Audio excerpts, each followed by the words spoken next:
আজিৰ আমাৰ ভিডিঅ'ৰ প্ৰথম কুৱেশ্যনটো হ'ব বৰগীতৰ ভাষা মূলতঃ কোনটো আছিল? The language of Borgeet was mainly বৰগীতসমূহ কোনটো ভাষাত ৰচনা কৰা হৈছিল বুলি সুধিছে আৰু ইয়াৰ ৰাইট এনসাৰটো হৈ যাব অপশ্যন নম্বৰ বি ব্ৰজাৱলী। বৰগীতসমূহ মেইনলি ব্ৰজাৱলী ভাষাত ৰচনা কৰা হৈছিল। নেক্সট কুৱেশ্যন, অসম আৰক্ষীৰ প্ৰশিক্ষণ কেন্দ্ৰ ক'ত অৱস্থিত? Where is the Assam Police Training Center located? Assam আৰক্ষীৰ প্ৰশিক্ষণ কেন্দ্ৰ ক'ত অৱস্থিত বুলি সুধিছে আৰু ইয়াৰ ৰাইট এনসাৰটো হৈ যাব অপশ্যন নম্বৰ এ দেৰগাঁও। দেৰগাঁৱত অসম আৰক্ষীৰ প্ৰশিক্ষণ কেন্দ্ৰ অৱস্থিত আৰু এই প্ৰশিক্ষণ কেন্দ্ৰৰ বৰ্তমান নাম হ'ল Lachit Borphukan police academy. Next question, অসমৰ কোনখন নদীক নাৰায়ণী বুলি কোৱা হয়? Which river of Assam is also known as Narayani? Narayani বুলি কোৱা অসমৰ নদী কোনখন বুলি সুধিছে আৰু ইয়াৰ ৰাইট এনসাৰটো হৈ যাব অপশ্যন নম্বৰ বি জিয়া ভৰালী। জিয়া ভৰালী নদীক নাৰায়ণী নদী বুলিও কোৱা হয়। নেক্সট কুৱেশ্যন, আহোম ৰজাৰ ৰাজমুকুটক কি বুলি কোৱা হৈছিল? What was the royal crown of the Ahom kings called? Ahom ৰজাৰ ৰাজমুকুটক কি বুলি কোৱা হৈছিল বুলি সুধিছে আৰু ইয়াৰ ৰাইট এনসাৰটো হৈ যাব অপশ্যন নম্বৰ ডি জাৰি। আহোম ৰজাৰ ৰাজমুকুটক জাৰি বুলি কোৱা হৈছিল। নেক্সট কুৱেশ্যন, উত্তৰ পূব ভাৰতৰ কোনখন ৰাজ্যক অৰ্কিড ৰাজ্য বুলি জনা যায়? Which northeastern state is known as the orchid state of India? উত্তৰ পূব ভাৰতৰ কোনখন ৰাজ্যক অৰ্কিড ৰাজ্য বুলি কোৱা হয় বুলি সুধিছে আৰু ইয়াৰ ৰাইট এনসাৰটো হৈ যাব অপশ্যন নম্বৰ এ অৰুণাচল প্ৰদেশ। অৰুণাচল প্ৰদেশক অৰ্কিড ৰাজ্য অৰ্থাৎ অৰ্কিড ষ্টেট অফ ইণ্ডিয়া বুলি জনা যায়। নেক্সট কুৱেশ্যন, কাজিৰঙা ৰাষ্ট্ৰীয় উদ্যান কেতিয়া বিশ্ব ঐতিহ্য ক্ষেত্ৰ হিচাপে ঘোষণা কৰা হৈছিল? When was Kaziranga national park declared as UNESCO World Heritage Site? UNESCO world heritage সাইটৰ অন্তৰ্গত কেতিয়া হৈছিল বুলি সুধিছে আৰু ইয়াৰ ৰাইট এনসাৰটো হৈ যাব অপশ্যন নম্বৰ বি 1985। 1985 চনত কাজিৰঙা ৰাষ্ট্ৰীয় উদ্যান ইউনেস্কো ৱৰ্ল্ড হেৰিটেজ সাইটৰ অন্তৰ্গত হৈছিল। নেক্সট কুৱেশ্যন, ভাৰতৰ ৰাষ্ট্ৰীয় জন্তু কোনটো? What is the national animal of India? ভাৰতৰ ৰাষ্ট্ৰীয় জন্তু কি বুলি সুধিছে আৰু ইয়াৰ ৰাইট এনসাৰটো হৈ যাব অপশ্যন নম্বৰ চি বাঘ। বাঘ অৰ্থাৎ টাইগাৰ হ'ল ভাৰতৰ ৰাষ্ট্ৰীয় জন্তু। নেক্সট কুৱেশ্যন, অসম আৰক্ষীৰ মটো কি? What is the motto of Assam police? Assam পুলিচৰ মটো কি বুলি সুধিছে আৰু ইয়াৰ ৰাইট এনসাৰটো হৈ যাব option number C for public welfare. For public welfare অৰ্থাৎ জনহিত জনসেৱাৰ্থে হ'ল অসম আৰক্ষীৰ motto. Next question, Bhupen Hazarika সেতুৱে কোন দুখন ৰাজ্যক সংযোগ কৰে? The Bhupen Hazarika bridge connected which two state? Bhupen Hazarika Setu যাৰ আন এটি নাম হ'ল ধলা-শদিয়া ব্ৰিজ আৰু এই ধলা-শদিয়া দলঙে কোন দুখন ৰাজ্যক সংযোগ কৰিছে বুলি সুধিছে আৰু ইয়াৰ ৰাইট এনসাৰটো হৈ যাব option number C Assam Arunachal Pradesh. Assam আৰু অৰুণাচল প্ৰদেশক সংযোগ কৰিছে ভূপেন হাজৰিকা সেতুৱে। নেক্সট কুৱেশ্যন, অসমত বৰ্তমান মুঠ কিমানখন জিলা আছে? How many district are there in Assam at present? বৰ্তমান অসমত কিমানখন জিলা আছে বুলি সুধিছে আৰু ইয়াৰ ৰাইট এনসাৰটো হৈ যাব অপশ্যন নম্বৰ ডি 35। অসমত বৰ্তমান 35খন জিলা আছে।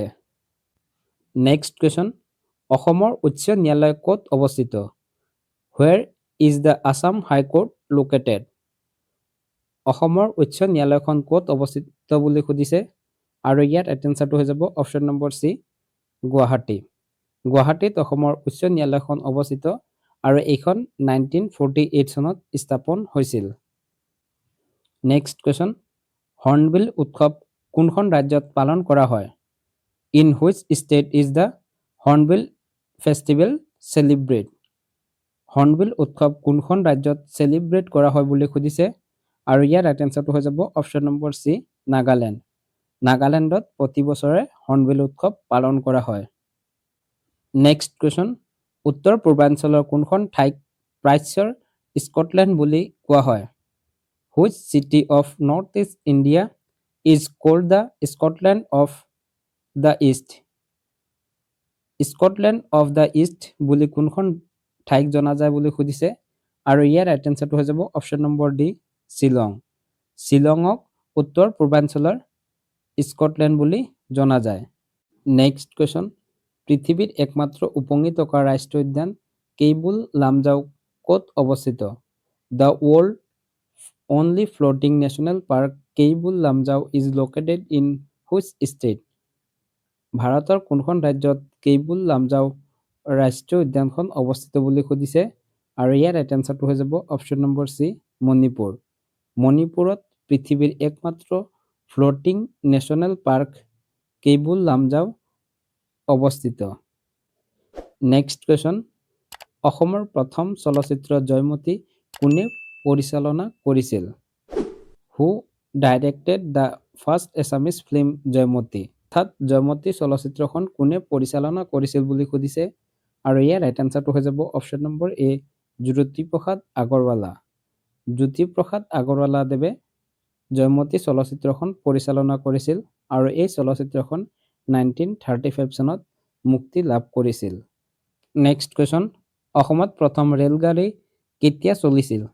When did the first railway train run in Assam? অসমত প্ৰথম ৰেলগাড়ী কেতিয়া চলিছিল বুলি সুধিছে, আৰু ইয়াৰ ৰাইট এনচাৰটো হৈ যাব অপশ্যন নম্বৰ এ, 1881 চনত। 1881 চনত অসমত প্ৰথমখন ৰেল চলিছিল। নেক্সট কুৱেশ্যন, ভাৰতৰ কোনখন চহৰক প্ৰাচ্যৰ ভেনিচ বুলি কোৱা হয়? Which city of India is called the Venice of the east? Venice of the east বুলি ভাৰতৰ কোনখন ৰাজ্যক বা কোনখন ঠাইক কোৱা হয় বুলি সুধিছে, আৰু ইয়াৰ ৰাইট এনচাৰটো হৈ যাব অপশ্যন নম্বৰ বি, উদয়পুৰ। উদয়পুৰক প্ৰাচ্যৰ ভেনিচ বুলি কোৱা হয়। নেক্সট কুৱেশ্যন, লোকটাক হ্ৰদ কোনখন ৰাজ্যত অৱস্থিত? Loktak lake is located in which state? Loktak হ্ৰদ কোনখন ৰাজ্যত অৱস্থিত বুলি সুধিছে, আৰু ইয়াৰ ৰাইট এনচাৰটো হৈ যাব অপশ্যন নম্বৰ বি, মণিপুৰ। মণিপুৰত লোকটাক হ্ৰদ অৱস্থিত। নেক্সট কুৱেশ্যন, অসমত প্ৰথম তেল ক্ষেত্ৰ ক'ত আৱিষ্কাৰ হৈছিল? Where was the first oil field of Assam discovered? অসমৰ কোনখন ঠাইত প্ৰথম তেল আৱিষ্কৃত হৈছিল বুলি সুধিছে, আৰু ইয়াৰ ৰাইট এনচাৰটো হৈ যাব অপশ্যন নম্বৰ এ, ডিগবৈ। ডিগবৈত অসমৰ প্ৰথম তেল ক্ষেত্ৰ আৱিষ্কাৰ হৈছিল। কিমান চনত আৱিষ্কাৰ হৈছিল, ইয়াৰ এনচাৰটো আপোনালোকে কমেণ্টত জনাওক।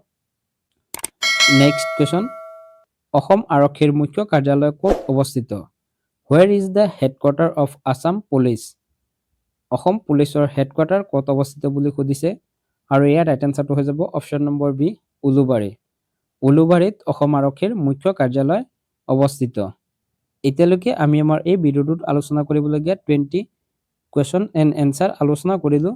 কুৱেশ্যনখিনি আগন্তুক হ'বলগীয়া আছাম পুলিচ AB আৰু UB এক্সামৰ বাবে বাছনি কৰা হৈছে। যদি আপোনালোকে ভিডিঅ'খিনিত কিবা ভুল দেখে, তেতিয়া সেই ভুলটো আপোনালোকে কমেণ্টত আঙুলিয়াই দিব বুলি আশা ৰাখিছোঁ। ইয়াৰ পিছত আজিৰ আমাৰ ভিডিঅ'টোৰ কুৱেশ্যনটো হ'ব, অসমৰ ৰাজ্যিক ফুল কি? What is the state flower of Assam? অসমৰ ৰাজ্যিক ফুল অৰ্থাৎ ফ্লাৱাৰ কি বুলি সুধিছে।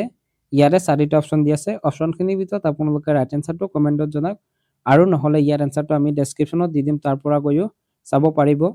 যদি ভিডিঅ'টো চাই ভাল পাইছে, তেতিয়াহ'লে ভিডিঅ'টো এটা লাইক কৰি দিব, আৰু আমাৰ চেনেলটো যদি এতিয়ালৈকে ছাবস্ক্ৰাইব কৰা নাই, তেতিয়াহ'লে চেনেলটো ছাবস্ক্ৰাইব কৰি ৰাখিবলৈ অনুৰোধ জনাইছোঁ। ভিডিঅ'টো শেষলৈ চোৱাৰ বাবে ধন্যবাদ। জয় আই অসম।